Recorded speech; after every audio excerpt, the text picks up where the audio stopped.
ओम शांति।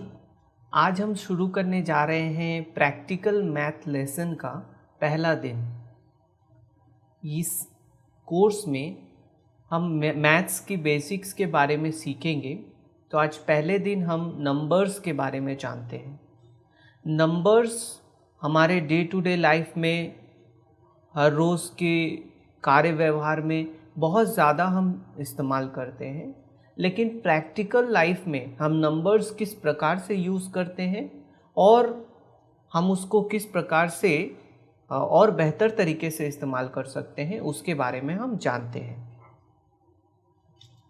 तो हम चारों तरफ जहाँ भी देखते हैं हमें नंबर्स ही नंबर्स दिखाई देते हैं। जैसे जब हम रुपए पैसे की बात करते हैं तो हम कहते हैं 100 रुपये, 200 रुपये, 500 रुपये। तो इस तरह से जब भी हम रुपए के बारे में बोल रहे हैं तो एक नंबर्स के साथ बोलते हैं। इससे क्या पता चलता है? इससे हम उसको क्वांटिफाई करते हैं कि कितने रुपए हैं, ज़्यादा है या कम है, वो उस नंबर से। और जो रुपए हम बोल रहे हैं उसे हम कहते हैं यूनिट्स। तो हमने दो चीज़ें इस्तेमाल की, एक हुआ नंबर्स और दूसरा हुआ यूनिट। तो जब हमने कहा 100 रुपये, तो 100 जो है वो है नंबर और रुपए जो है वो है यूनिट। जो रुपए हमने कहा वो हो गया यूनिट। उसी प्रकार से जब हम टाइम के बारे में बात करते हैं, 1 घंटे, 2 घंटे, 30 मिनट, 25 मिनट, 50 सेकेंड, तो जब भी हम समय के बारे में बात करें तो भी हम एक तो कह रहे हैं नंबर और दूसरा कह रहे हैं यूनिट। तो हमने एक कहा नंबर क्या था उसमें? मैंने जब कहा 50 मिनट्स तो 50 हो गया नंबर, और यूनिट क्या है? वो हो गया मिनट्स। तो कोई भी वस्तु को, कोई भी फिजिकल क्वांटिटी को हम क्वांटिफाई करने के लिए, कोई भी फिजिकल क्वांटिटी के बारे में बात करने के लिए कि वो कितना कम है या कितना ज़्यादा है, उसको यूज़ करने के लिए हमें नंबर्स और साथ साथ यूनिट्स भी बोलने होते हैं। अब मान लीजिए जैसे मैंने यहाँ कहा 50 मिनट्स, और इसके अलावा अगर मैं कहूँ 50 आवर्स, मिनट की जगह अगर मैं कहूँ आवर, तो क्या हो गया? आपका नंबर जो है वो सेम है, लेकिन आपकी यूनिट बदल गई। तो जैसे ही आपकी यूनिट बदलती है तो क्वांटिटी भी बदल जाती है। तो इसके बारे में हम विस्तार से आगे के कोर्सेज में जानेंगे, लेकिन आज हम सिर्फ समझने की कोशिश कर रहे हैं कि किस प्रकार से दोनों चीज़ें इम्पॉर्टेंट हैं हमारे डे टू डे एक्टिविटीज़ में। और कई बार हमें ज़रूरत पड़ती है एक यूनिट को एक दूसरे यूनिट में कन्वर्ट करने की। जैसे मान लीजिए आपने कहा 2 घंटे, 2 आवर्स। इस 2 आवर्स को अगर मैं मिनट में कन्वर्ट करना चाहूँ तो भी कर सकता हूँ। तो 2 आवर्स को हम लोग कह सकते हैं 60 + 60, 120 मिनट्स। तो ये तो बहुत आसान था। इसी प्रकार से बहुत सारे ऐसे यूनिट्स होते हैं जिसको कन्वर्ट करने में हमें दिक्कत आती है। बाबा के कार्य व्यवहार में हम रहते हैं सेंटर्स पे, तो हमें दिक्कत आती है कि इतने किलोग्राम है तो उसमें कितना ग्राम होगा। तो इस प्रकार से किलोमीटर, डिस्टेंस, कई बार क्या होता है कि हमें स्क्वायर फीट के बारे में मेजरमेंट करनी होती है। तो इसी प्रकार से बहुत सारे डिफरेंट फॉर्म्स ऑफ यूनिट्स और मेजरमेंट हैं, उनको हम इस कोर्स में जानने की कोशिश करेंगे। इसके अलावा नंबर्स और भी हमारे कई चीज़ों में हमें देखने को मिलते हैं जो यूनिक आइडेंटिटी बताते हैं।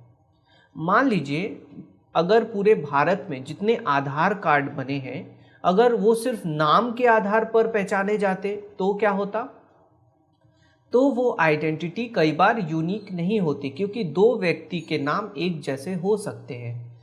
लेकिन हमने क्या देखा? हमने देखा हर आधार कार्ड का एक स्पेसिफिक डिजिट होता है, एक नंबर होता है। उस नंबर के आधार पर हम उस आधार कार्ड को पहचानते हैं और उस नंबर के साथ ही एसोसिएटेड होता है बाकी डिटेल्स। तो इसी प्रकार से मोबाइल नंबर यूनिक होते हैं, पैन नंबर यूनिक होते हैं, अकाउंट नंबर यूनिक होते हैं। इस प्रकार से देखेंगे आप कि नंबर्स की कितनी ज़रूरत है हमें। नंबर्स हमें स्पेसिफिक एक यूनिक आईडी क्रिएट करने में मदद करती है। तो नंबर्स हमारे चारों तरफ है। तो आज हम जानने की कोशिश करेंगे नंबर्स के बारे में और कुछ। बाबा ने जब हमें ज्ञान सुनाया तो बाबा ने ड्रामा का ज्ञान सुनाते वक्त हमें भी कई प्रकार के नंबर्स के बारे में बताया। जैसे यह पूरी सृष्टि 5000 वर्ष तक चलती है, ये ड्रामा। अब 5000 वर्ष के बाद फिर से पुनरावृत्ति होती है। तो कितने समय से ये ड्रामा चलते आया है और कितना समय तक चलता है, तो उसके लिए बाबा ने कहा कि इसकी कोई सीमा नहीं है। तो जिस चीज़ की सीमा नहीं होती उसको हम लोग कहते हैं इनफाइनाइट। मैथ्स के टर्म में हम उसे कहते हैं इनफाइनाइट। उसे हम इस प्रकार से रिप्रेजेंट करते हैं, ये सिंबल है। तो ये ड्रामा इनफाइनाइट है, अनंत काल से चलता आया है, अनंत काल तक चलेगा। इसके अलावा बाबा ने हमें बताया कि हर युग 1250 वर्ष का होता है। तो जब एक संख्या हमें मिलती है तो हमें ये पता चलता है कि 1250 वर्ष, यानी एक माइंड में एक फिगर आता है कि ये कितना बड़ा समय है। तो इससे क्या एक स्पष्टता हमारे जीवन में आती है और हमारे माइंड में ये स्पष्ट रहता है कि हम कितने जन सुख पाते हैं और कितने जन दुख पाते हैं।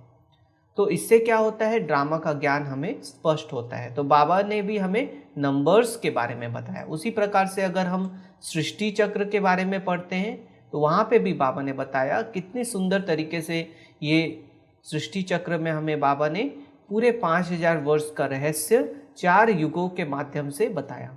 हर युग में 1250 वर्ष है। तो जब हम कोई भी नंबर्स लिखते हैं और उसके साथ यूनिट लिखते हैं, तो यहाँ पे यूनिट कौन सी है, यहाँ पे ये जो वर्ष है वो यूनिट है और 1250 ये नंबर है। तो 1250 वर्ष का मतलब हम समझ जाते हैं कि हाँ, इतना समय होता होगा। तो अब 1250 और 1250 वर्ष मिलकर कितने हुए, 1250 वर्ष प्लस 1250 वर्ष अगर हम कहें तो मिलकर कितने हुए। तो हमें सबको याद होता है ये कि 2500 वर्ष हम सुख पाते हैं और 2500 वर्ष आत्मा दुख पाती है। सुख का कारण क्या, दुख का कारण क्या, बाबा ने सब कुछ हमें बताया। तो इस प्रकार से बाबा ने जो नंबर्स हमें बताए उससे हमें ज्ञान की स्पष्टता आई। तो आइए आज हम नंबर के बारे में और कुछ जानने की कोशिश करते हैं। तो आज हम जानेंगे नंबर कितने प्रकार के होते हैं, टाइप्स ऑफ नंबर्स। तो नंबर्स हम सबसे पहले शुरुआत में जानेंगे 3 प्रकार के नंबर्स के बारे में। सबसे पहला है नेचुरल नंबर्स। नेचुरल नंबर्स को मैथ में n से डिनोट करते हैं, n अक्षर से डिनोट करते हैं। और नेचुरल नंबर्स क्या है, जो काउंटिंग नंबर्स हैं, 1 2 3 4 5। और मैंने क्या बताया था कि जब किसी का कोई अंत ना हो उसे हम इनफाइनाइट कहते हैं और उसे इस सिंबल से रिप्रेजेंट करते हैं। तो यहाँ डॉट डॉट देकर ये बताया जा रहा है कि इसका कोई अंत नहीं है, ये अनंत नंबर तक हम गिन सकते हैं। तो शुरुआत कहाँ से होती है, 1 से, उसे हम कहेंगे नेचुरल नंबर। आगे जब हम मैथ्स में प्रैक्टिस करेंगे तो ये सब जो शब्द है मैं यूज़ करने वाला हूँ, इसीलिए मैं इसकी स्पष्टता दे रहा हूँ।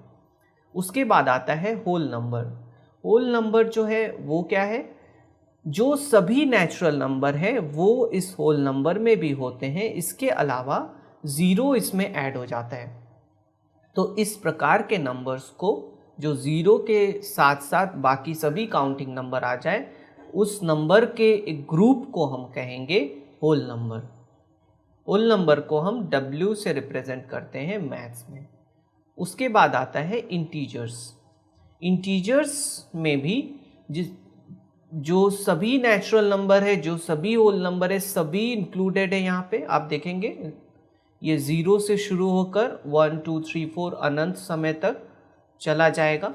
लेकिन इंटीजर्स की ये खास बात है कि इसमें नेगेटिव नंबर भी शामिल हैं, और यहाँ पे भी आप देखेंगे डॉट डॉट डॉट, अर्थात ये इस दिशा में भी अनंत संख्या तक जा सकता है और इस दिशा में भी अनंत संख्या तक जा सकता है। तो हम डे टू डे लाइफ में जो यूज़ करते हैं उसमें इंटीजर्स बहुत ज़्यादा यूज़ कर सकते हैं। तो ये 3 प्रकार के नंबर्स के बारे में हमने जाना। अब आगे देखते हैं। इसके बाद हमें ज़रूरत पड़ती है नंबर्स को कंपेयर करने की, कि कौन सा नंबर बड़ा है या कौन सा नंबर छोटा है।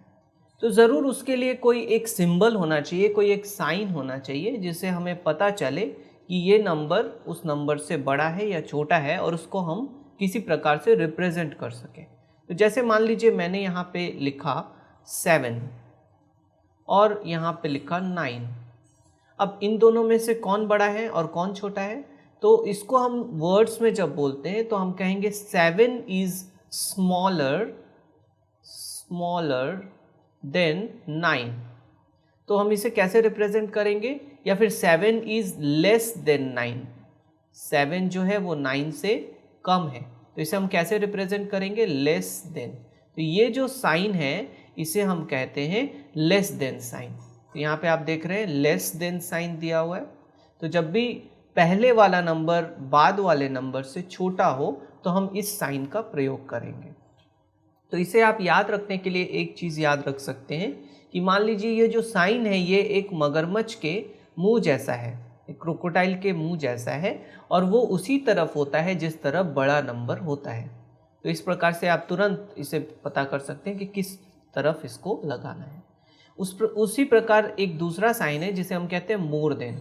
अगर मैं लिखूँ यहाँ पे 12 और दूसरा एक नंबर लिखूँ मान लीजिए 6, तो इन दोनों में से कौन सा बड़ा है? 12 बड़ा है। तो मैं ऐसा कहूँगा 12 इज मोर देन 6। तो ये जो साइन हो गया ये क्या बताता है? More than. तो मैं मोर देन लिखूँगा नहीं, लेकिन ये साइन जब मैं लगा देता हूँ तो मैं ये समझता हूँ इसका मतलब ही है मोर देन। उसी प्रकार से और 2 डिजिट्स लिखते हैं हम, जैसे लिखेंगे 20 और इस तरफ लिखेंगे 10, तो हम कहेंगे 20 इज मोर देन 10। अब एक तीसरा सिंबल भी है जिसे हम कहते हैं इक्वल टू। इक्वल टू का मतलब है समान, सेम। तो जैसे अगर दोनों नंबर सेम हो, मान लीजिए इस तरफ भी मैंने लिखा 4 और यहाँ पे भी लिखा 4, तो ये दोनों नंबर चूंकि सेम है इसे हम कहेंगे इक्वल।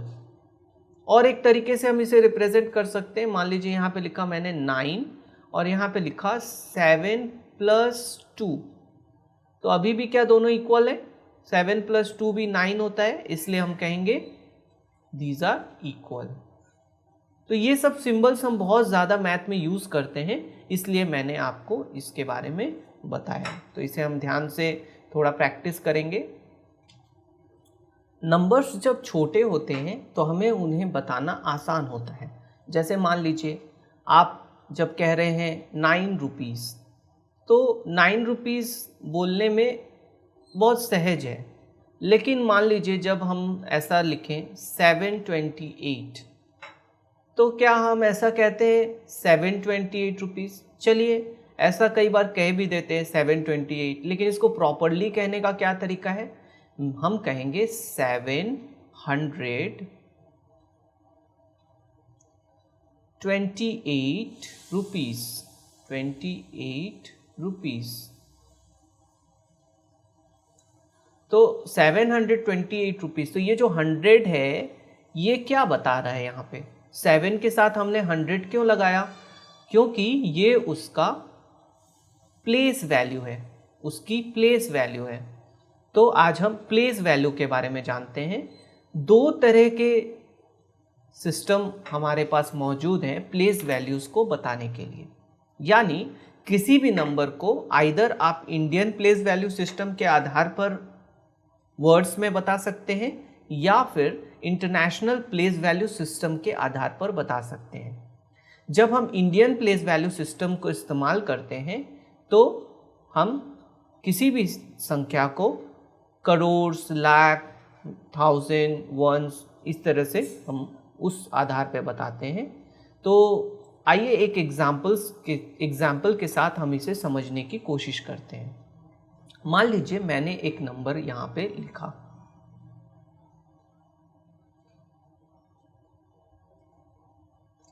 ये एक बड़ी संख्या है, एक बड़ा नंबर है, बिग नंबर।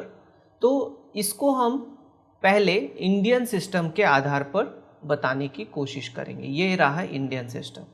तो इसमें आप देखेंगे हम राइट साइड से शुरू करते हैं। 5 जो है वो कौन सा प्लेस है, वो वंस प्लेस है, ठीक है। जो 3 है वो टेंस प्लेस है, जो 6 है वो हंड्रेड्स, उसको मैं सिर्फ H लिख रहा हूँ। 9 जो है वो 1000, TH। उसी प्रकार से 7 जो है वो उसके बाद वाला 10,000 प्लेस। कैसे आप देख पा रहे हैं, देखिए 1 के बाद कितने ज़ीरो हैं, 4 ज़ीरो। तो ये देखिए इसका प्लेस अगर हम देखें, ये इसके बाद कितने डिजिट्स आए, 1 2 3 4। तो अगर हम सिर्फ 7 को बोले तो हम कहेंगे 70,000। तो ये 10,000 प्लेस है, TTH से हम रिप्रेजेंट करते हैं। 4 जो है वो लाख इसका प्लेस है, और 2 वो 10 लाख।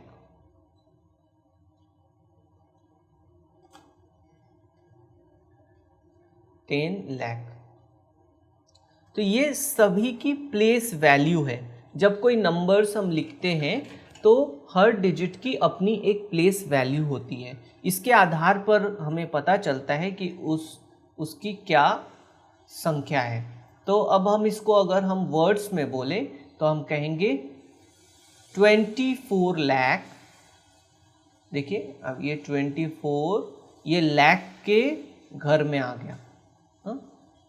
उसके बाद आएगा थाउजेंड्स, तो उसके बाद हम 1000 वाला 10,000 और 1000 को मिलाकर इससे कहेंगे 79,000। और उसके बाद 1 प्लेस 100 आया तो 35। तो यहाँ पे हम देख पा रहे हैं, इसको हम कहेंगे 79,635।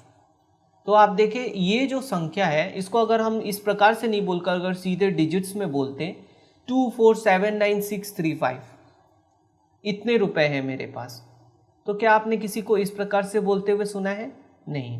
वो उस संख्या को एक पर्टिकुलर इस प्रकार से वर्ड्स में बोलते हैं, 24,79,635। तो उसी प्रकार से ये जो संख्या है इसको हम इंटरनेशनल फॉर्म में भी बोल सकते हैं। इंटरनेशनल फॉर्म में बोलने के लिए इसी संख्या को आइए हम इंटरनेशनल फॉर्म में बोलने की कोशिश करते हैं। मैं इसे थोड़ा इरेज कर देता हूं।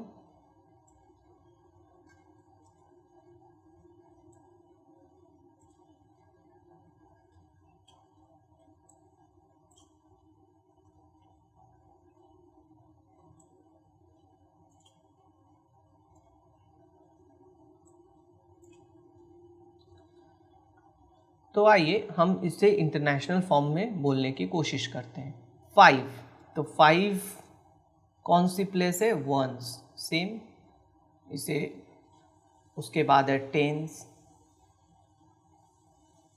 उसके बाद है 100, यहाँ तक सेम है।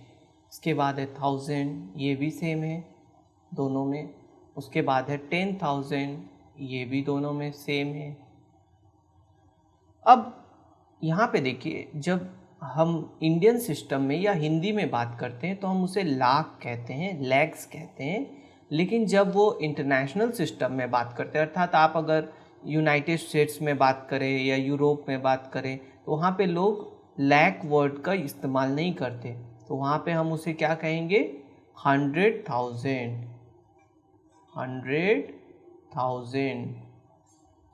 और 100,000 के बाद वहाँ पे मिलियन आ जाता है। तो जिसे हम 10 लाख यहाँ पे कह रहे थे उसे ही हम मिलियन कहेंगे, और जिसे लाख कह रहे थे उसे हम 100,000 कहेंगे। तो वहाँ पे हम कहेंगे मिलियन। तो अभी हमारी संख्या जो है इसे हम वर्ड्स में लिखने की कोशिश करते हैं। 2 मिलियन, अब चूंकि यहाँ पे 100 तक संख्या है तो हम इन तीनों को एक साथ लेंगे। 2,479,635। इस प्रकार से हमने पूरी संख्या को ब्रेक करके बोला। तो आप देखेंगे जब भी कोई नंबर, एक बड़ा नंबर लिखा होता है, जैसे मैंने सेम नंबर को लिखा, उसे लिखने का एक तरीका आप देखेंगे। जब इंडियन सिस्टम में लिखा होता है, जनरली जब भी हम इंडिया में कार्य व्यवहार में आते हैं, अकाउंट्स में जब नंबर्स को मेंशन करते हैं, तो आप ऐसे देखेंगे कॉमा दिया हुआ रहता है।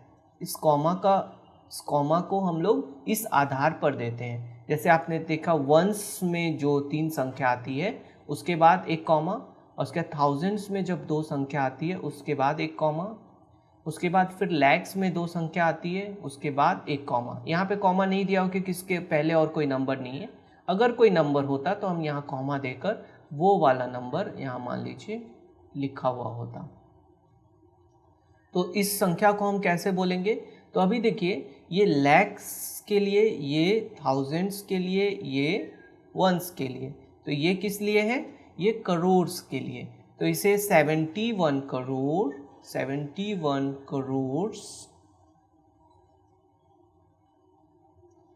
24 lakhs 79,635। इस प्रकार से हम इसको रिप्रेजेंट करेंगे। तो किसी भी संख्या को जब हम इस प्रकार से शब्दों में बोलते हैं तो उसकी मीनिंग और स्पष्ट होती है।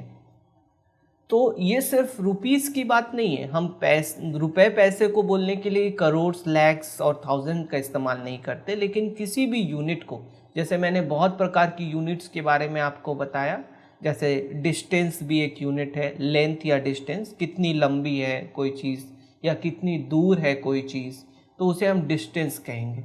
तो उनको भी रिप्रेजेंट करने के लिए हम इस प्रकार के टर्म्स को यूज़ कर सकते हैं, प्लेस वैल्यू को यूज़ कर सकते हैं। अब बात आती है कि कई बार ऐसी हमें ज़रूरत पड़ती है कि विदेशों में जो संख्या मिलियंस में बोली जाती है, अब आपने वो संख्या सुनी तो आपने सुनकर क्या समझा, उसको हम लोग जब तक लैक्स और करोड़्स में नहीं बोलते तो कई बार हमारे माइंड में स्पष्ट नहीं होता ये संख्या क्या है। तो आपस में हम इनको कन्वर्ट भी कर सकते हैं। तो जैसे मैंने यहाँ पे एरोस के माध्यम से आपको बताया कि जो चीज़ यहाँ पे हम इंडियन प्लेस वैल्यू में लैक्स में बोलते हैं, उसी को हम इंटरनेशनल में 100,000 बोलते हैं। 10 लाख को 1 मिलियन, उसके बाद 1 करोड़ को यहाँ पे 10 मिलियन बोलते हैं, और 10 करोड़ को 100 मिलियन बोलते हैं। तो मान लीजिए कभी आपने ऐसी न्यूज़ सुनी जहाँ पे आपने सुना कि इस व्यक्ति के पास 1 मिलियन रुपीज़ है, 1 मिलियन रुपीज़ है। तो 1 मिलियन का क्या मतलब है कि उसके पास 10 लाख रुपीज़ है। तो 1 मिलियन इक्वल्स टू हो गया 10 लैक्स। उसी प्रकार से 1 करोड़ हो गया 10 मिलियन, 1 लाख हो गया 100,000। ये आप जितना प्रैक्टिस करेंगे और जितना इसे यूज़ करेंगे, आप जो भी नंबर्स अभी देखें इसके बाद, तो उसमें आप इन कन्वर्शंस को आप यूज़ करने की कोशिश करें, तो ये पिक्चर और आपको क्लियर हो जाएगी। तो इस प्रकार से आपने ये देखा। अभी आप इसकी थोड़ी प्रैक्टिस कर सकते हैं। तो हम यहाँ पे देखेंगे, यहाँ कुछ नंबर्स लिखे हुए हैं, उसको सिर्फ हम यहाँ पे सजा कर लिखने की कोशिश करेंगे और फिर ऑटोमेटिकली स्पष्ट हो जाएगा। या फिर आप जब भी एक नंबर देखते हैं तो इंडियन प्लेस वैल्यू में क्या हमने जाना कि 3 डिजिट्स के बाद एक कॉमा, जब हम कॉमा लगाएंगे तो और भी स्पष्ट हो जाएगा। फिर और 2 डिजिट के बाद कॉमा। तो आप देखिए ये 3 वंस वैल्यू हो गया, ये थाउजेंड्स और ये लैक्स में। तो हम यहाँ कहेंगे 34,51,797। चलिए यहाँ पे हम लिख कर भी देख लेते हैं 7। हमेशा हम राइट टू लेफ्ट लिखने की कोशिश करेंगे।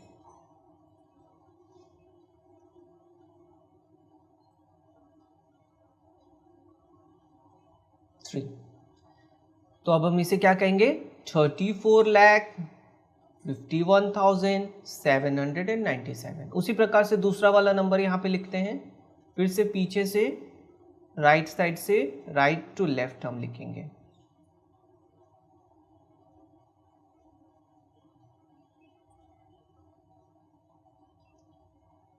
तो यहाँ पे फिर से क्या है 34,51,798।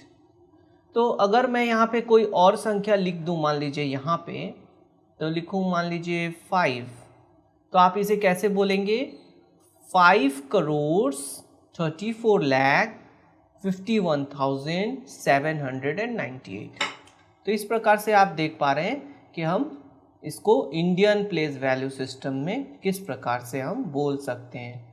उसी प्रकार से सेम नंबर्स को अगर हम यहाँ पे लिखने की कोशिश करें 797, यहाँ तो सेम है, वंस है, उसके बाद यहीं पे चीज़ें बदल जाती हैं 5 4 3। तो यहाँ पे हम इसे कैसे बोलेंगे 3 जो है वो मिलियन के घर में आ गया, तो उसे हम कहेंगे 3,451,797। इस प्रकार से हम इस संख्या को बताएंगे। तो आज हमने क्या क्या जाना? आज हमने जाना कि किसी भी क्वांटिटी को डिफाइन करने के लिए हमें 2 चीज़ें चाहिए, एक है नंबर और दूसरा है यूनिट। उसके बाद हमने जाना कि किसी भी संख्या को छोटा या बड़ा रिप्रेजेंट करने के लिए हम नंबर्स को कंपेयर कर सकते हैं। हमारे पास 3 साइंस हैं, इक्वल टू, लेस देन और ग्रेटर देन। इसके बाद हमने जाना नंबर्स क्या क्या किस प्रकार के नंबर होते हैं, types of number, natural number, whole number और इंटीजर्स के बारे में जाना। ये सब हमें बाद में मैथ्स में यूज़ होंगे। और इसके बाद हमने जाना 2 प्लेस वैल्यू सिस्टम के बारे में, इंडियन प्लेस वैल्यू सिस्टम और इंटरनेशनल प्लेस वैल्यू सिस्टम। आज के लिए इतना ही। आगे हम मैथ्स के बारे में कल पढ़ेंगे कि एडिशन और सब्ट्रैक्शन हम कैसे करते हैं और उसके कुछ रूल्स के बारे में हम जानने की कोशिश करेंगे। बहुत बहुत धन्यवाद। ओम शांति।